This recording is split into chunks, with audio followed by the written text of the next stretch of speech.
Maussan Televisión presenta.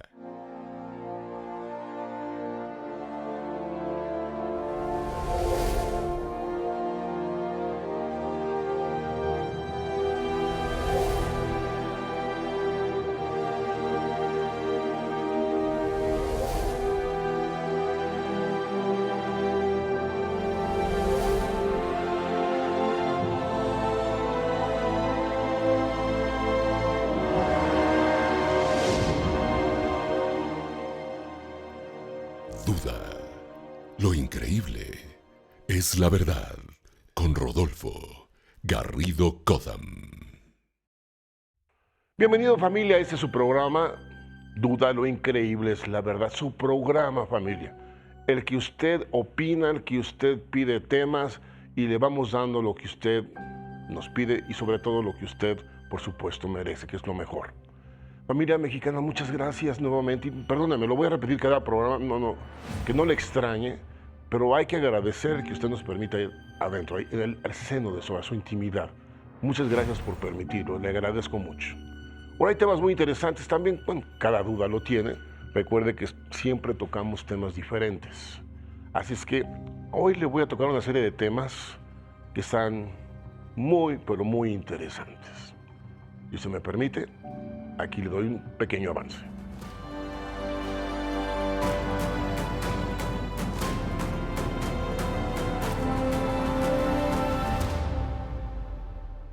La medicina va avanzando gradualmente con adelantos excepcionales.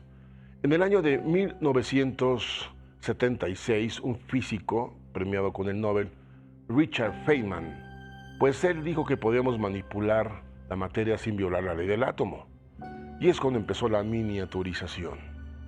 Actualmente estamos llegando al límite permitido de la física convencional de la miniaturización, o sea, la 1.000.000.000ª parte del metro. Esto es, un metro dividido en 1.000.000.000 de partes iguales, que corresponde a ser un nanómetro. Ya estamos brincando a la siguiente fase de miniaturización, que sería la fase del spin. Ya hablaremos de eso en otro momento. Pero precisamente como ya manipulamos la materia a escalas tan pequeñas, la medicina está haciendo pequeños robots médicos, pequeños laboratorios médicos, que al introducirse al cuerpo permiten ir a manipular la salud. O sea, las enfermedades, tocarlas, alterarlas, quitarlas, destruirlas. De tal forma que un enjambre de robots programados previamente y desde afuera controlados, pues podrán ir a las zonas donde usted tiene un tumor o donde hay problemas en donde no va a ser necesario usar el bisturí para llegar a ellas. Esto es, serán tratamientos, serán operaciones sin bisturí. Los robots que entran a su cuerpo serán retirados también de la misma forma, de manera gradual y completamente no quedará ni uno en su organismo. Increíble, ¿no lo parece? Vamos a ver esos adelantos, vamos adelante.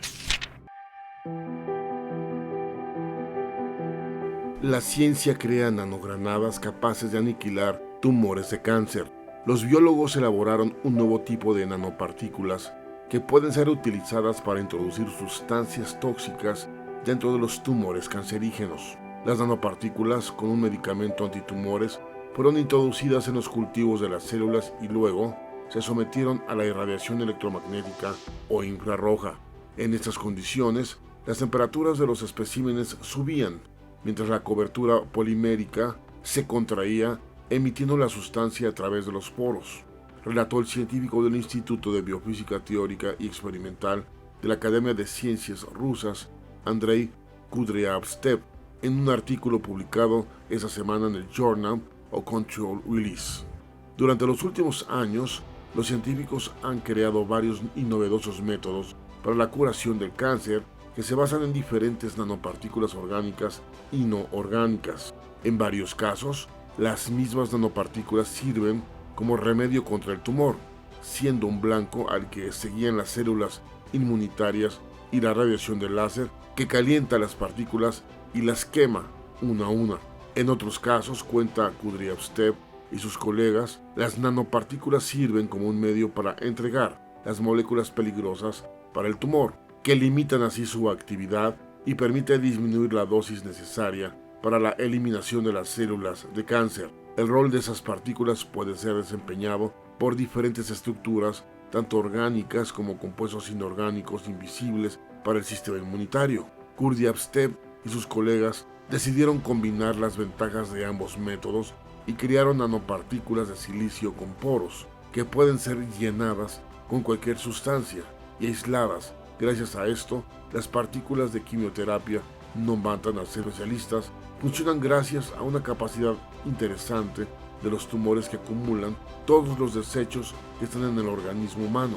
Además, la temperatura de los tumores es significativamente alta, de tal forma que permite localizarlas rápidamente. Teniendo esto en cuenta, los investigadores rusos y finlandeses crearon unas partículas que se mantienen estables solo en ciertas temperaturas. Para conseguirlo, los científicos cubrieron la nanopartícula con un polímero térmico que se dilata a los 37 grados centígrados, estirando la nanopartícula y emitiendo su contenido.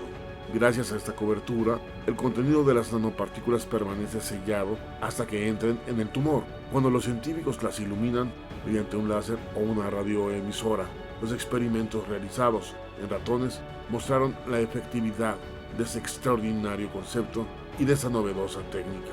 Como puede ver, la realidad supera en muchas veces a la misma ficción. ¿No lo cree? Como puede ver, como bien dice nuestro eslogan, lo increíble es la verdad. Hoy en día ya se manipula la materia para poder lograr esto dentro del organismo. Y aún más, porque imagine usted si esta tecnología ya va a tener incluso inteligencia artificial.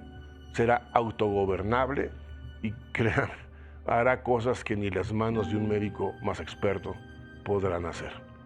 Es algo fascinante lo que se está llevando a cabo. Y también algo fascinante es lo que el mundo de la astronomía o la geología planetaria ha hallado en Mercurio.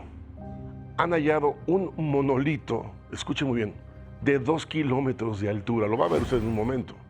Pero no es el único lugar, también lo ha habido en Marte y en una de sus lunas, Phobos, que también lo va a ver. ¿Qué representa eso? Porque un monolito será la prueba y muestra y señal de que una inteligencia llegó ahí y la dejó para un testimonio en un futuro para otras civilizaciones como la nuestra. Esto es una huella que deja claro que estuvo ahí una civilización inteligente, o por lo menos llegó ahí y dejó su marca, su huella, su evidencia. No lo sabemos, pero todo indica que puede ser. Familia, lo invito a que usted me acompañe y vamos a ver esta investigación. ¿Ha escuchado usted que la ciencia ha encontrado un monolito de 2 kilómetros en el planeta Mercurio? Al parecer, la superficie de Marte no es la única que aloja extrañas estructuras. Hay una serie de imágenes de la superficie de Mercurio tomadas por la sonda Messenger en el año 2012, donde se puede apreciar fácilmente una especie de estructura gigante que proyecta una sombra rectangular. Gracias a la inclinación de dicha sombra, debido al Sol, el supuesto rectángulo negro vendría siendo en realidad la sombra de un monolito en la superficie de dicho planeta. Incluso, si es observado detenidamente de cerca, se puede distinguir los bordes del monolito y sus 4 esquinas de la parte superior. También se ha tomado en cuenta el hecho de que el cráter que está justo a la izquierda del centro de la foto tiene aproximadamente unos 42 kilómetros de diámetro, lo que nos da el tamaño aproximado de la sombra del monolito. Se necesitan 7.5 veces la longitud de la sombra para cruzar todo el cráter, lo que significa que la sombra tiene al menos unos 5.6 kilómetros de largo. De la misma forma que si restando la sombra proyectada en el terreno nos daría el tamaño del monolito, que sería aproximadamente de 2 kilómetros de largo. Expresaron que dicha estructura es una de las muchas pruebas existentes que confirman el hecho de que hace millones de años y tal vez incluso hasta mucho antes de que ocurriera el Big Bang, existió una civilización avanzada que habitó nuestro sistema solar. Civilización que dejó enormes rastros de su existencia que apenas estamos descubriendo, como la enorme estructura artificial hallada en Mercurio, lo cual es similar a la que se encuentra en la superficie de Marte y también en la superficie de la Luna, Phobos, y últimamente a la estructura localizada en la cara oscura de la Luna. Es muy notable que el exastronauta Buzz Aldrin se pronunció al escuchar sobre esa estructura y al conocerla. Claramente decía: tenemos que ver mejor la Luna de Marte. En su superficie hay un monolito, una estructura muy peculiar en ese pequeño objeto con forma de patata que gira alrededor de Marte una vez cada 7 horas. ¿Quién puso esa cosa en Phobos? ¿Quién la puso ahí? Pues el universo puso este objeto, o mejor, si prefieres así verlo, Dios mismo lo puso ahí. Un argumento u otro, lo interesante es que encontramos monolitos muy significativos en diferentes partes del sistema solar. ¿Tendrán alguna relación? ¿Serán huella de alguna civilización? ¿O realmente también es huella también de un final de civilización? ¿O serán fragmentos que llegan a nuestro sistema solar captados por la gravedad del Sol y que nos hablan de historias de otro lugar? No lo sabemos, pero lo interesante es que los monolitos están ahí, son dignos de estudiarse, admirarse y, por supuesto, llegar al fondo de su misterio. ¿No lo cree? Un obelisco de ese tipo precisamente en Mercurio, ¿qué significa como el Marte y en Phobos? Una muestra que nos está diciendo, aquí estuve y soy inteligente, y es una huella para las civilizaciones que vengan después, civilizaciones inteligentes que puedan llegar ahí. Eso es muy probable que así sea. ¿Y por qué no tenemos que ser humildes en aceptarlo? Porque ese obelisco no lo puso la raza humana, y tampoco el de Marte, y tampoco el de Phobos. No sé qué pasaría ahora que vayamos con la misión o el proyecto Artemisa allá precisamente a Titán, esta luna color mandarina en Saturno, donde vamos a bajar a inspeccionar sus lagos de metano. Nos podremos encontrar también ahí cosas extraordinarias. Ya veremos en su momento, ya le iré platicando aquí a través de Duda, lo increíble de la verdad. Vamos a una pausa, pero aquí le dejo a usted esta información de la salud que está dirigida a su bienestar para usted y su familia. Recuerde que este producto está hecho por premios Nobel, su formulación, que fueron premiados en el año de 1998 en medicina. Se compagina perfectamente con los de Biomausan, que también son excelentes. Vamos, si usted los junta, usted tiene una amalgama perfecta que lleva precisamente como un suplemento que beneficia y ayuda, coadyuva para el beneficio de la salud de los suyos y de usted. Una pausa y volvemos.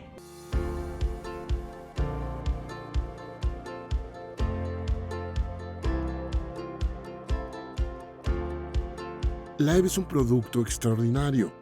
Está basado, entre otras cosas, con 17 aminoácidos y clorofila. Entre esos 17 aminoácidos cuenta usted con la L-arginina. La L-arginina, cuando entra a su organismo, una enzima llamada sintasa la convierte en óxido nítrico, en un gas. Pero este gas es llevado con las cadenas C de los glóbulos rojos precisamente a sus células, más bien a su médula ósea. Y su médula ósea de ahí parte a todo el organismo.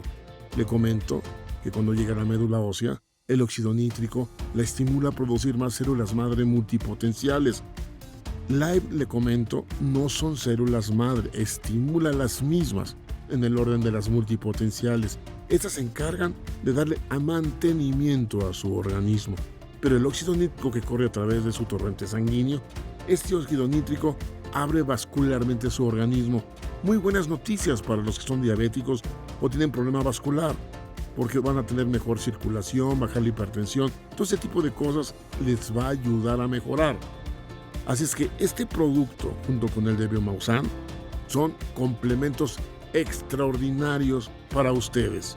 Por lo tanto, le recomiendo que usted acerque a su familia y a usted mismo a consumir Live, porque más vale que su alimento de hoy no sea medicina, que mañana la medicina sea su único alimento. Sería realmente lamentable. Es la oportunidad para que usted pueda tener en sus manos lo mejor de lo mejor que la ciencia ha hecho a través de 3 premios Nobel del año de 1978 que nos dejaron esta herencia.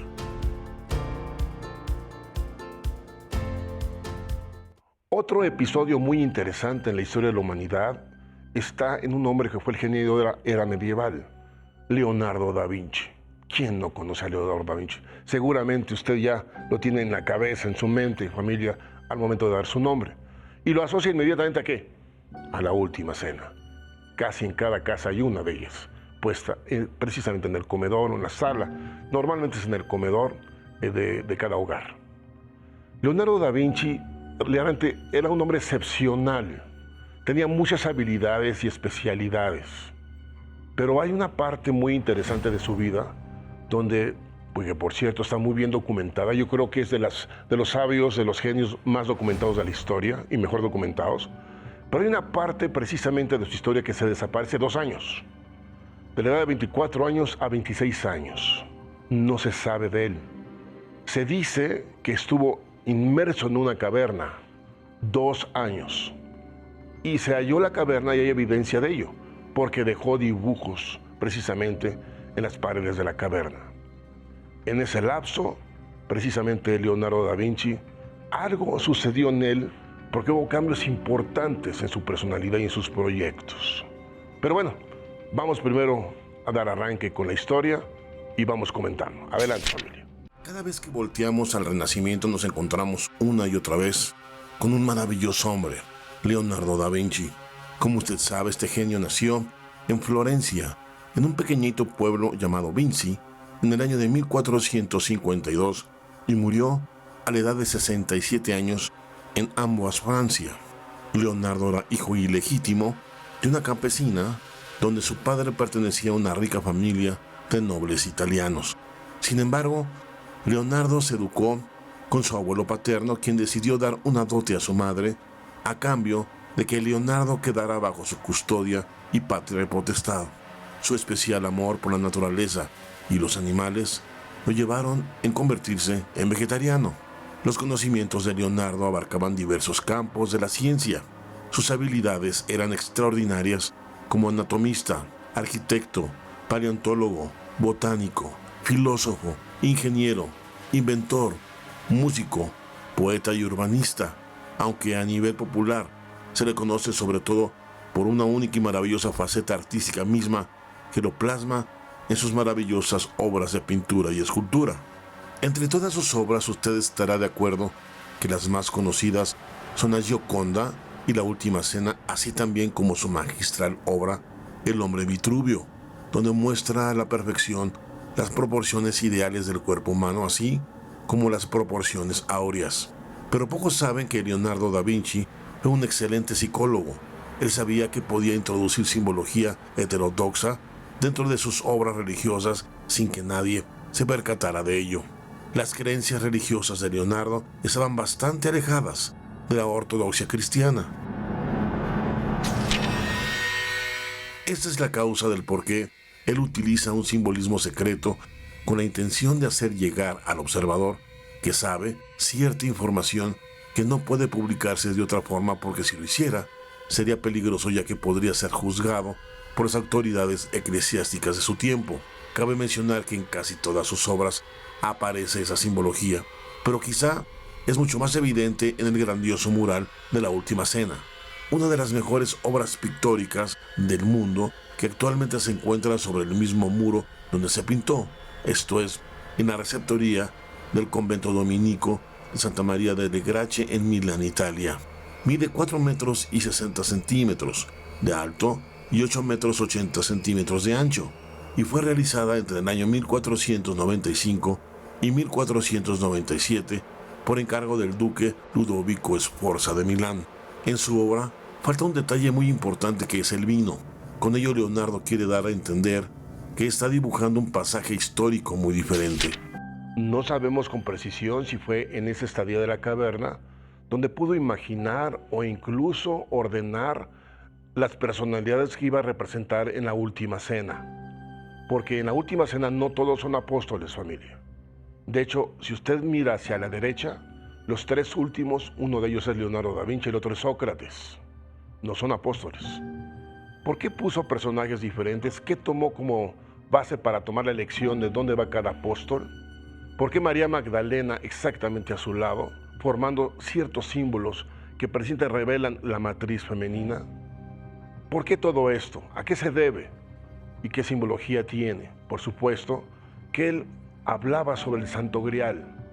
El Santo Grial no es la copa, sabe usted, aunque se representa por el cáliz. Pero déjeme decirle que el Santo Grial es la sangre santa. Esto es, la sangre santa que venía de potestad por parte de María Magdalena, porque ella tenía herencia de reyes, y Jesús, que es el Rey de Reyes. Por lo tanto, la sangre de ambos es la sangre real que se condensa, o se sintetiza después de que ellos podían tener un heredero. ¿Lo tuvo? La historia dice que sí, algunos apócrifos, otros dicen que no. Jesús murió en la cruz. Pero sigamos entonces precisamente con esa investigación, porque después de todo murió, pero resucitó, y cuando un hombre resucita en el mismo cuerpo, tiene el símbolo de la eternidad. No lo dude. Vamos adelante.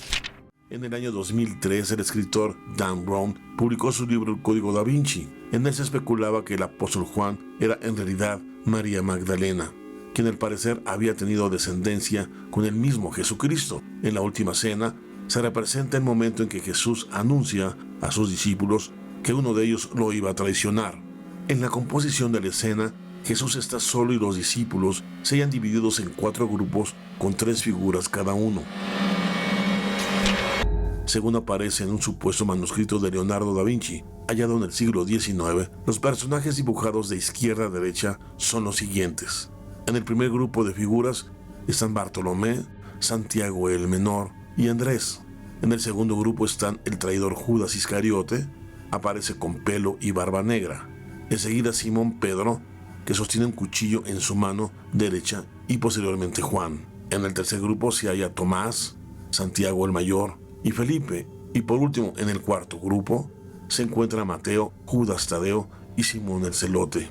En la obra puede apreciarse un gran equilibrio en la escena con Jesús en el centro y los 6 discípulos en cada lado del maestro, agrupados de 3 en 3.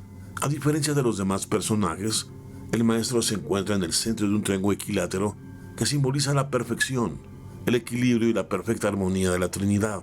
El triángulo es la clave de la geometría y está en la base de la sección áurea o proporción divina. Como usted sabe, sintetiza la Trinidad del ser como producto de la unidad del cielo y la tierra y la suma del 1 y el 2. Para Platón, el triángulo es el signo de la armonía, la divinidad y la proporción. Hay quien asegura que la figura de Judas Tadeo estaría inspirada en el mismo filósofo Platón, quien tenía ideas contrarias a la Iglesia. Sin embargo, entre todas las figuras, la que más polémica ha causado es la que se encuentra situada a la derecha de Jesús de Nazaret, misma que ha dado lugar a teorías bastante controvertidas, como lo han expuesto autores como Lynn Picknett en La Rebelión de los Templarios y Dan Brown en El Códice Da Vinci. Según sus hipótesis, el apóstol Juan no está dibujado en esa emblemática obra porque su lugar es ocupado por María Magdalena. Si comparamos esta imagen con las demás, efectivamente, apreciamos que tiene características femeninas, cabello largo, bien cuidado, donde los rasgos de su rostro son finos y armoniosos. En el año de 1993, la escritora y abogada Victoria Heisen apoyó esta teoría al publicar un documento de Leonardo da Vinci admitiendo la presencia de una mujer al lado de Jesús. Así es como revela que María Magdalena era su discípulo predilecto. Los autores también hacen referencia a un nudo que aparece a un extremo del mantel. Para su información, en Italia, la palabra nudo tiene relación con vínculo, lo que Leonardo estaría insinuando que en esa escena existe un vínculo muy especial entre él y Magdalena. De acuerdo a la historia, se dice que precisamente Jesús tenía ciertas preferencias sobre sus apóstoles, incluso sobre María misma.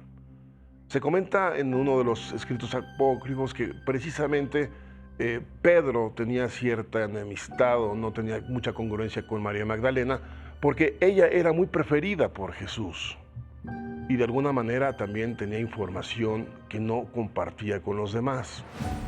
Ahora bien, ese misogismo que apareció en Pedro se ve reflejado en la iglesia. Una mujer no puede entrar ni subir al altar, hasta el día de hoy. ¿Será esto un motivo? Los evangelios apócrifos lo dicen que sí.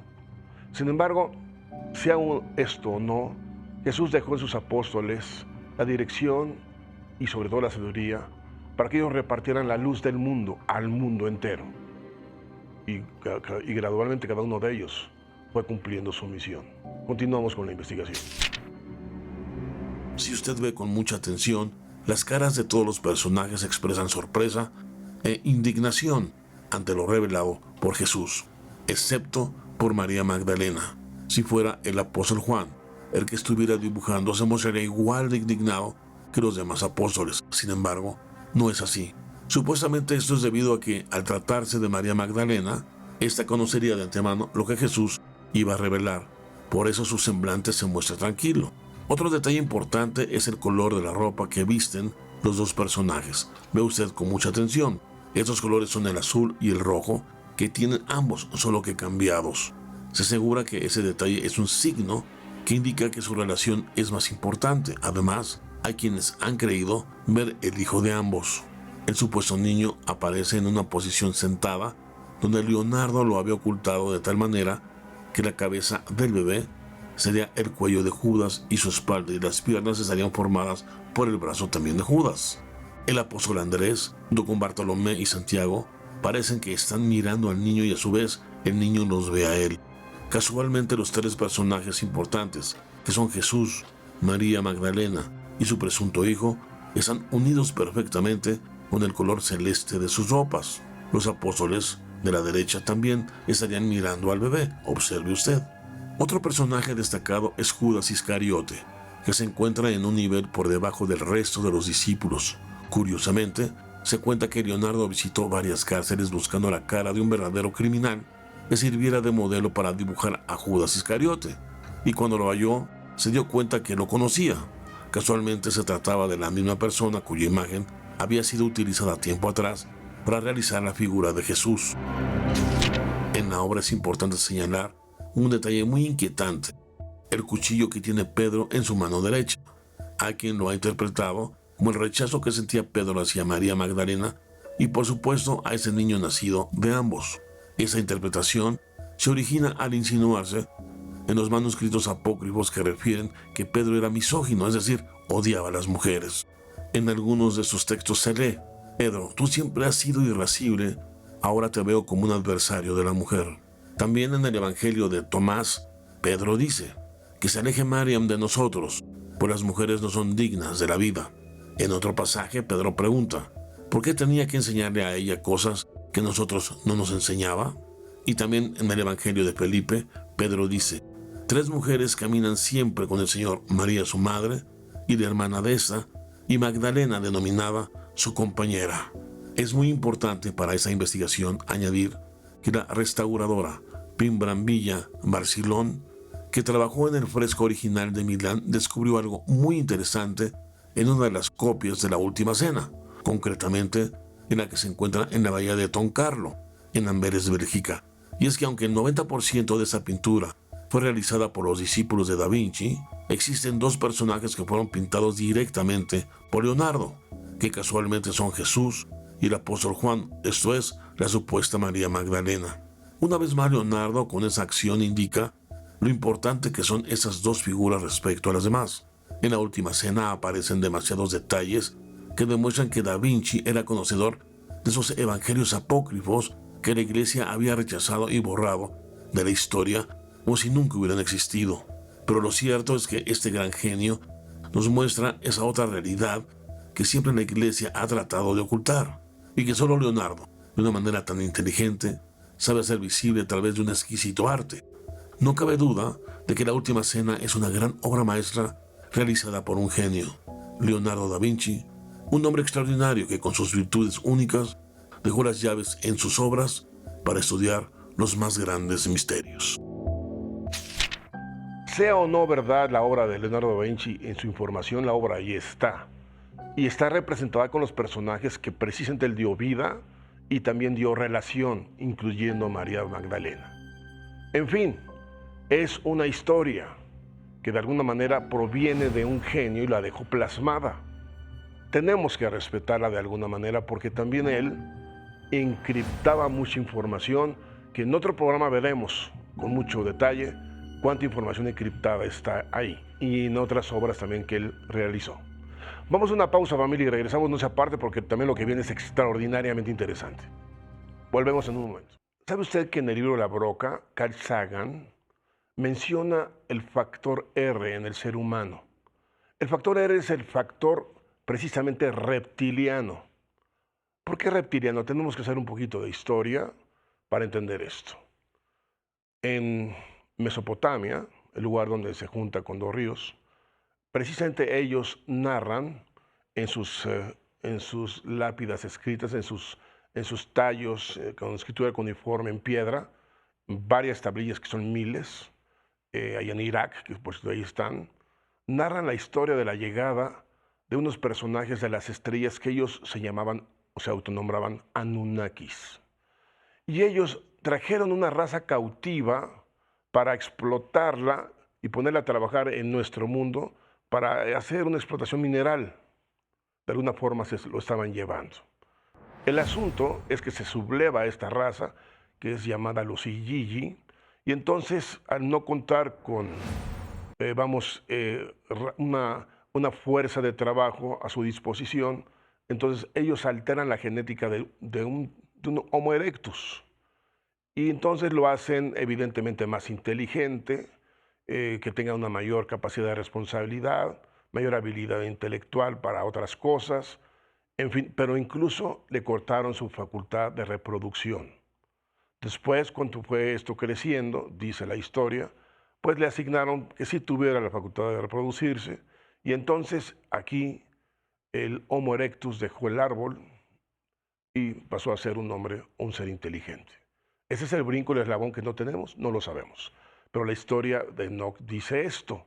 Bueno, pero en esa hibridación que se hizo genética, quedó parte de la natural que tenía el Homo erectus y también la que fue hibridada por parte de los Anunnaki. Y esa hibridación es la que genera el factor R, que está permanente en la genética del ser humano hoy en día. ¿Será esto cierto? El asunto es que de como quiera, cada quien guarda su demonio y lo saca en su momento cuando de repente uno no lo puede controlar. ¿Qué es esto del factor R? Vamos, por favor, a iniciar esta cápsula. ¿Sabe usted que con mucha precisión las ciencias neurológicas hablan sobre el famoso complejo R o el complejo reptiliano?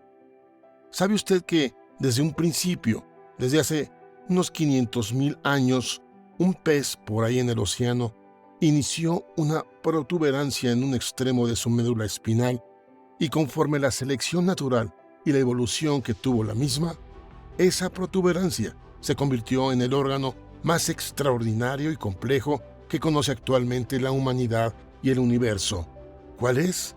El cerebro humano. ¿Sabe usted que la formación del cerebro humano, desde sus orígenes, va guardando previo o atrás lo que va construyendo? Esto es, va guardando lo que construyó.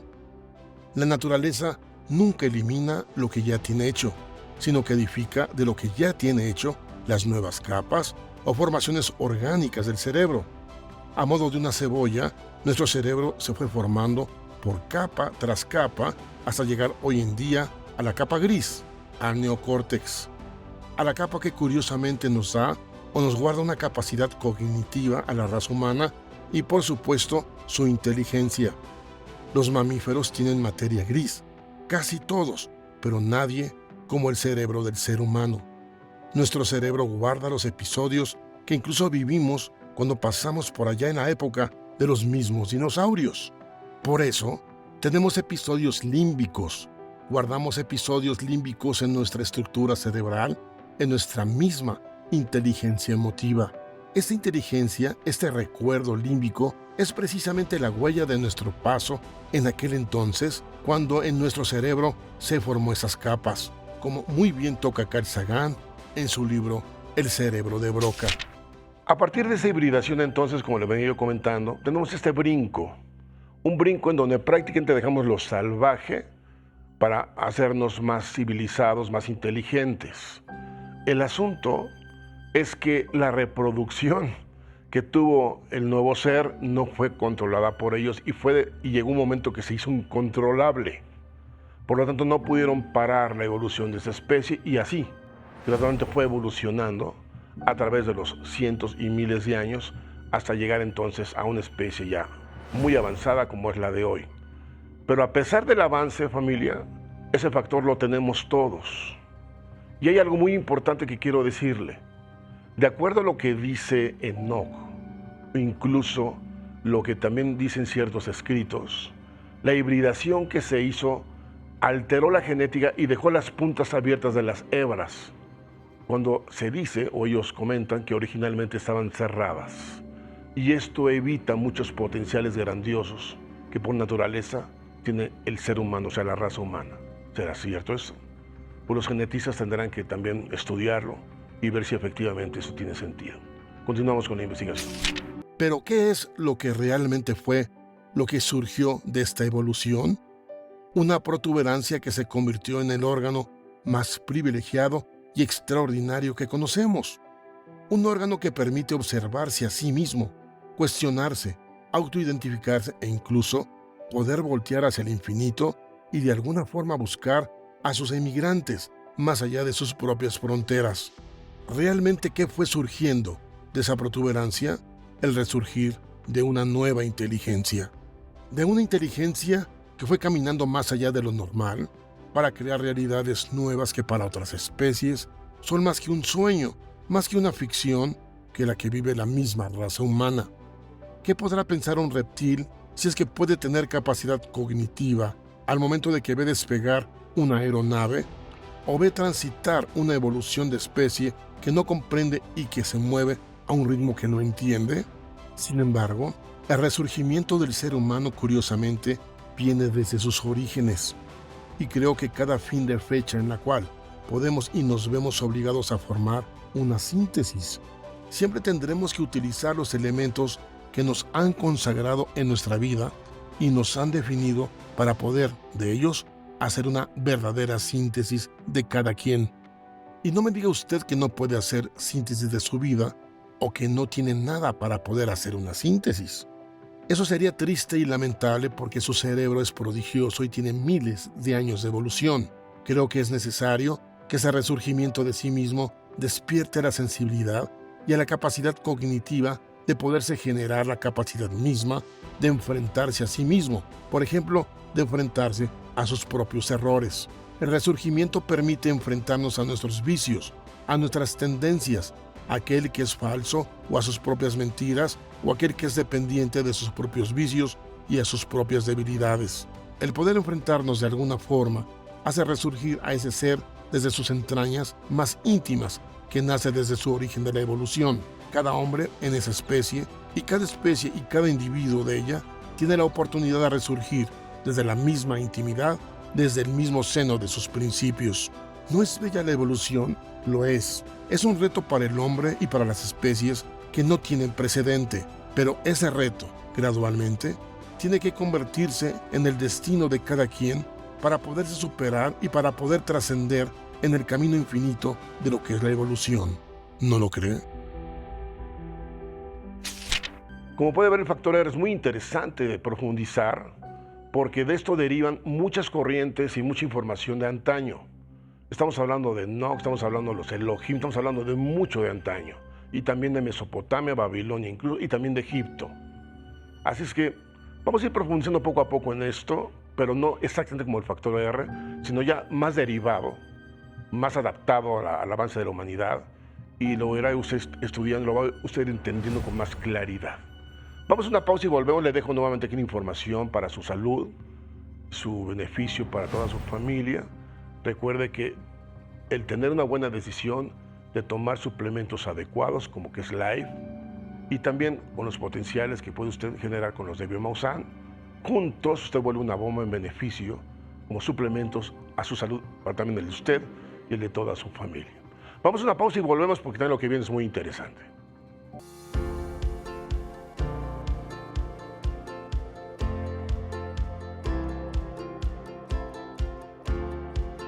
Live es un producto extraordinario. Está basado, entre otras cosas, con 17 aminoácidos y clorofila.